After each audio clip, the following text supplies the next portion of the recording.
takes humility to listen to somebody and to not challenge. Remember one time with my master mentor, I remember I would challenge him at times. He's like, son, this is why you're never going to be successful. You talk too much. So I learned to be much quieter. So we're going to attempt to bring somebody in here in just a few minutes. I will tell you we're on his time schedule. He's not on ours.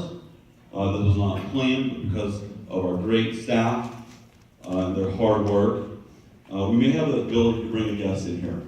And as representatives of the wolf pack, you are representatives of leaders of the wolf pack. This person who's going to come in is a political figure. It doesn't matter what side of the fence you're on. Okay? Listen very carefully. I do not care what side of the fence that you're on. I'm not pushing one side of the fence or the other. But if I had the ability to bring somebody who is highly successful, then if I had the ability to bring somebody highly successful, I'm going to. So if we're ever bring this man in, we want to bring total respect. Keep your seats, but I want to give a huge hand for Dr. Ben Carson.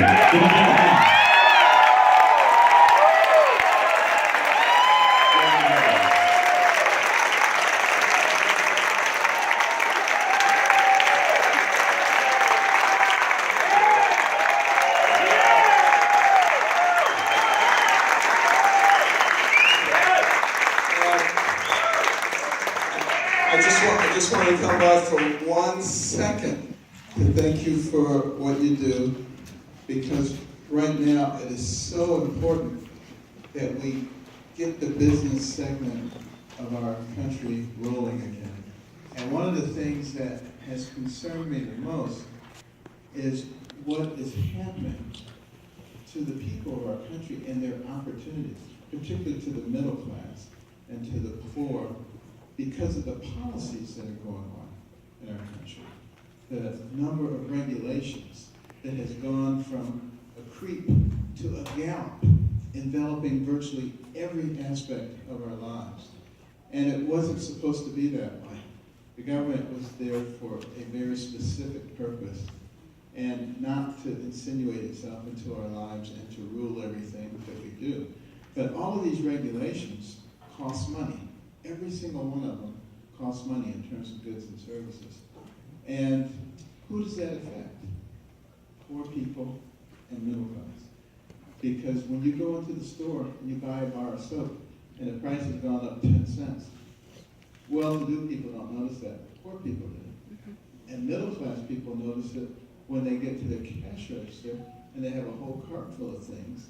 Everything's gone up 5, 10, or 15 cents because of regulatory reform or regulatory insinuation. That is what is keeping people from being able to realize the American dream. And then the massive accumulation of debt is the other thing.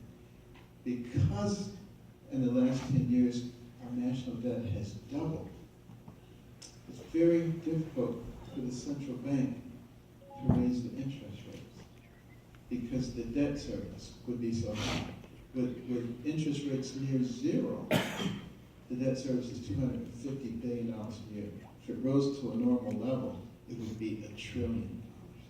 We can't afford that. And what that means is that we're going to have to start learning how to be fiscally responsible. It's not the rich that are creating the problems. It is the policies that are creating the problems. You can take every penny from the top 1% and you apply it to our fiscal gap, which is over $200 trillion, and it doesn't even make a dent. So unless we actually understand what's going on and begin to think collectively as a group of Americans, and until we begin to understand that we only have 330 million people, China and India have over 1 billion, which means we must develop all of our people. Each one of us uses our sphere of influence to reach out to others and start caring about each other and not allowing ourselves to be divided by the purveyors of hatred who have created a war on women and race wars and income wars and age wars and religious wars, and a war on virtually everything imaginable. This is the last time, the worst time, for us to be fighting each other.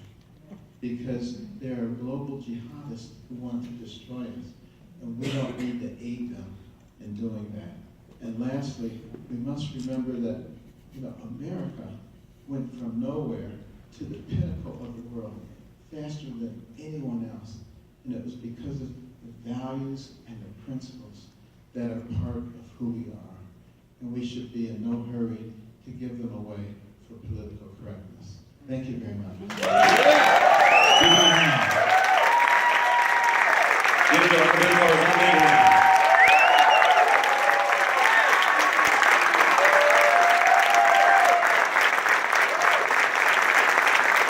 And so that he can hear us, let's welcome Dr. Ben Carson to the Wolfpack.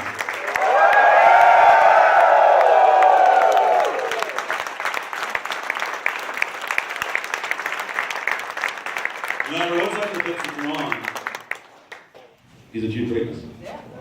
Achieved absolute greatness of where he's at right now. Achieved absolute greatness. It's tremendous. I will tell you that much. That was not me. That was the power of the Wolfpack. That was the Wolfpack. That was Jim Bell.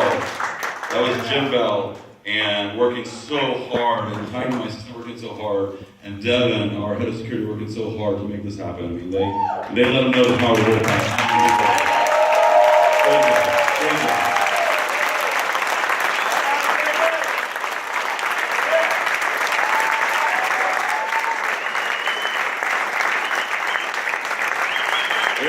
This is you. You guys, this is you. This is the power of the Wolfpack, and this is you. Because those men who are so alert, that is government security. Secret security all over the place. That is secret security coming in. And to take him off his natural schedule, I guarantee you he's working 20-hour days, take him off his schedule for him to come in. And he says, I have like maybe 2 minutes, and he gives us 7 or 8 minutes.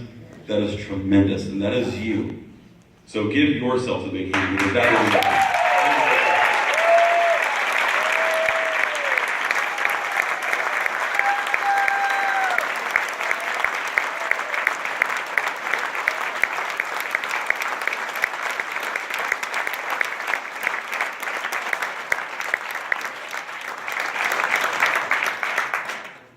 You guys ready to learn some more? Yeah! Now we're going to bring up Kurt the Show. I'm kidding.